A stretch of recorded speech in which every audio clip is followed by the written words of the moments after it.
విశ్వభుక్ విభు. ఇటువంటి కరుణాస్వరూపుడు విశ్వధృక్ విశ్వభుక్. విశ్వధృక్, ధృక్ అంటే ధరించువాడు, ముందే చెప్పుకున్న ధృక్.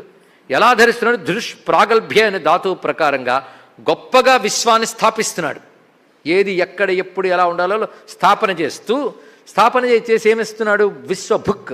భుక్ అంటే భుజించువాడు. భుజించడం ప్రతిసారి తినడం అని అర్థం కాదండి. భుక్ అనే శబ్దానికి పాలకుడు అని కూడా అర్థం ఉంది. భోజుడు విన్నారు కదా. భోజ శబ్దానికి అర్థం ఏమిటి? భుజించువాడు అంటే ప్రజలను తింటాడని అర్థమా? పాలించువాడు. కనుక విశ్వభుక్ అంటే విశ్వమును పాలయతి, పాలించువాడు. భుజతి అని కూడా అర్థం చెప్పుకో. సర్వ విశ్వమును భుజించువాడు కూడా ఆయనే కదా.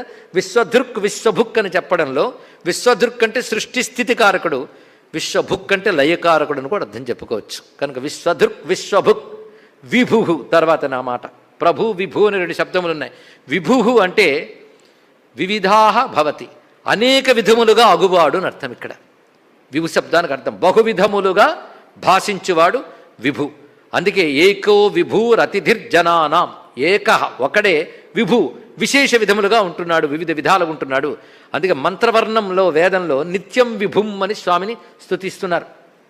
అటువంటి వాడు చేసేది సత్కర్త సత్కృత. సత్కర్త భగవానుడు ఎప్పుడూ సత్కర్తే, ఇది గుర్తుపెట్టుకోండి. అందుకని ఇలా ఎందుకు చేసావు అని అడగకూడదు. సత్కర్త, సత్తుని చెయ్యువాడు అంటే మంచిని చెయ్యువాడు. భగవంతు కృత్యములన్నీ సత్తులే, అంతేకాదు సత్తా కలిగిన దానిని చెయ్యువాడు అన్నారు మరొక అర్థం. సత్తా కలిగినది అంటే ప్రకృతి, మనకు కనబడుతున్న కార్యరూపమైన ప్రకృతి సత్, దాన్ని కలిగించువాడు కనుక సత్కర్త. ఇంకొకటి ఏది చేసినా మంచే కనుక భగవాన్ని పనులంటేనే మంచి పనులు అందండి. కొన్ని మంచి పనులు కొన్ని చెడ్డ పనులు చేసేవాడిని జీవులు అంటారు, మంచి చేసేవాడిని ఈశ్వరుడు అంటారు. ఆయన పని అది. దీనికి ఋగ్వేదంలో విష్ణో కర్మాణి పశ్యత యతో వ్రతాన్ని పశ్పశే అని మంత్రం ఉంది. విష్ణో కర్మాణి పశ్యత అంటే విష్ణువు కర్మలు చూడవయ్యా అన్నాడు. జగత్తంతా విష్ణువు చేసే పనులే, ప్రతిది కూడా సత్ అయినటువంటి కర్మే గనక సత్కర్త. అందుకే ఆయన సత్కృత. సత్కృత అంటే పూజింపబడువాడు. దీని నుంచి మన సత్కారం అనే మాట వచ్చింది. సత్కారం అంటే పూజించుట అని అర్థం. సత్కృత అంటే పూజించువాడు. ఎవరిని పూజిస్తామండి మనం? ఎవడ అవసరం ఉంటే వాడిని పూజిస్తాం, అవసరం తిరిగితే వదిలేస్తాం. అలాగని కాదు, పూజించబడువాడు అనే మాటకి ఎంత గొప్ప అర్థం ఉందంటే అందరూ పూజించేవారి చేత కూడా పూజింపబడేవాడు ఆయన. అందరూ పూజించేటువంటి దేవతలు, యోగులు, ఋషులు వీళ్ళు కూడా ఆయన పూజిస్తున్నారు. గాయంతి త్వా గాయత్రినో అర్చంత్యర్కమర్కిణ అని ఋగ్వేదంలో మంత్రం ఉంది. అర్చించే వారి చేత అర్చింపబడేవాడు. అది వేదం ఒక శాసనం చేస్తుంది, అర్చించండి అయ్యా అని. కొందరు అన్నారు పూజలు అవన్నీ వేదాల్లో లేవండి, తర్వాత కాలంలో వచ్చాయి. ఇవి కొత్త పనికిమాలి నిర్వచనాలు తయారయ్యండి మనకి. అప్పుడు అగ్నిని ఆరాధించేవారు, ఆత్మను ఆరాధించేవారు.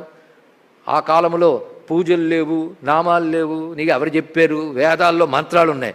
అర్చత ప్రార్చత ప్రియ మేధాసో అర్చత, పూజించు, బాగా పూజించు అని దీని యొక్క అర్థం. కానీ అర్చనాది శబ్దములు వేదము నుంచి వచ్చినటువంటివే.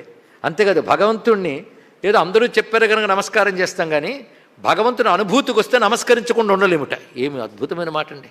అందుకే నమస్కారాలు రెండు రకాలు ఉంటాయి.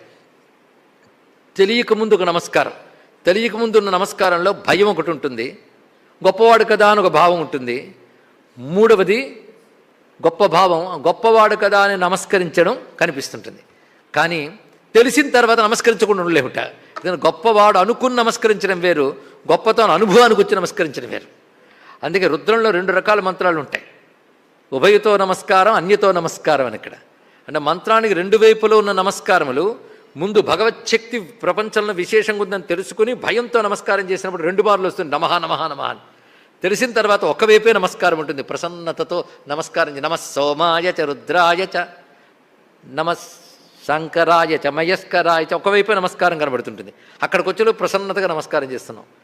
అందుకే మహానుభావుడైనటువంటి అర్జునుడే కృష్ణ పరమాత్మకు నమస్కారం చేసుకుని శిష్యస్తేహం సాధిమాం త్వాం ప్రపన్నం అన్నాడు. అప్పుడు కృష్ణ పరమాత్మ భగవద్గీత చెప్తున్నాడు. ఈయన భగవంతుడిని తెలుస్తోంది, విశ్వరూపం చూపించాడు. విశ్వరూపం చూసాక ఆయన అంటే ఏమిటో తెలిసింది. అంతా నువ్వు అంటే వినడానికి బాగుందయ్యా అనగానే, వినడానికి బాగుందంటే నీకు సందేహమా? అందరూ చూడలేరులే అంతా నన్ను, ఇప్పుడు నీకు చూపిస్తున్నాను, వేరే కన్ను ఇస్తున్నాను చూపించాడు. చూపించిన తర్వాత అప్పుడు అంటున్నాడు, సర్వే నమస్యంతి చ సిద్ధ సంఘా కస్మాచ్చ తేన నమేరన్ మహాత్మన్ గరీయసే బ్రహ్మణోప్యాదికర్త్రే. ఇవాళ భగవద్గీత జయంతి అండి. ఇక్కడ మనకు రోజు గీతా జయంతి విష్ణు సహస్రం చెప్పుకునేటప్పుడు.